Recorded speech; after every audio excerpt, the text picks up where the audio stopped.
Ани мөнгөлгөн цэцгэн дээгүү жижигхэн цагаан эргэлтэн нисч тогоон чинээ байцаа юуны хүчинд ургаавэ гэхэд шуудун дундуур шоржигман урсах гол би хэрвээ ундаалаагүй байсан бол тогоон чинээ байцаа том болохгүй л байсан.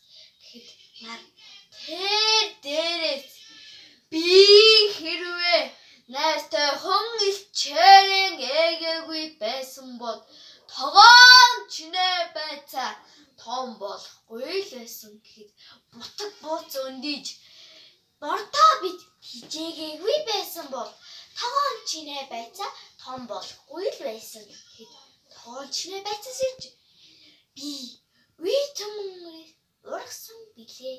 Өчүүхэн жижиг үрээс өдий том болоход минь нар ус бордоо цөмих тус хөргсөн.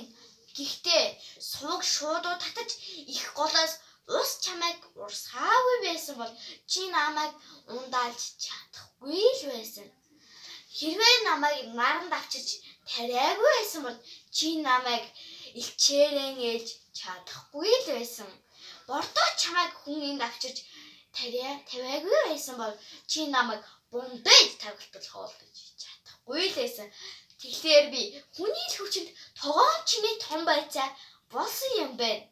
Гэхэд ирвэхээ баярлан ниснэдүүл тогоон чиний байцаа аялуухан сайхан цэцэг дэлгэрүүлсэн ачид хүн танд баярлаа. Алтайхан нар танд баярлаа. Арайхан ус танд баярлаа.